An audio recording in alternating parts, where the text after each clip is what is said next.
MovieWeb.com. With this film with a lot of Columbine-like imagery, and with the recent events with St. Xavier University and with Virginia Tech, are you worried that audiences are going to be willing to accept a film like this now?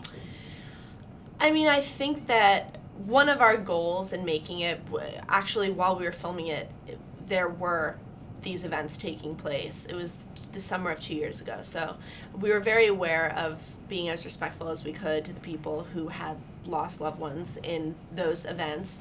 And I think that in the end, actually, although it sort of centers around this event as a catalyst for what happens, it's not as much about the event itself.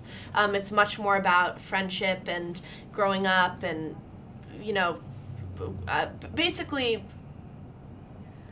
finding out the kind of person you are and the kind of person you want to be. So it's about themes that are outside of that. But I don't know. I mean, I know it will strike a chord with some people. It's not as violent, I think, as a lot of people would assume.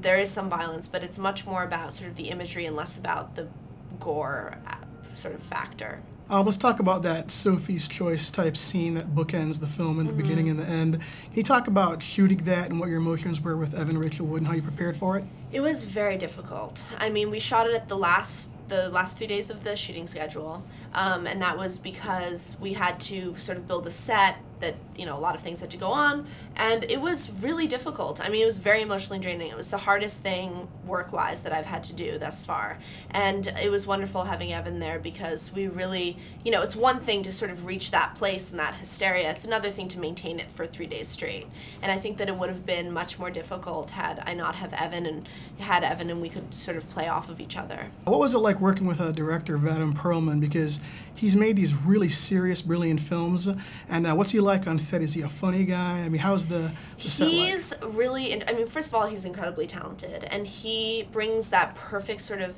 melancholy tone, I think, to the script that it was really on the page, but to bring that to life was this whole other task, and he did a fantastic job. I really liked working with him. I mean, he's a tough guy. You know, he knows what he wants, and he's gonna get it, and I really responded to that. I thought that, you know, the fact that he knew what he wanted, and I was playing somebody so outside of my comfort zone, that to have that sort of guidance and that vision so locked down was something that was very helpful for me.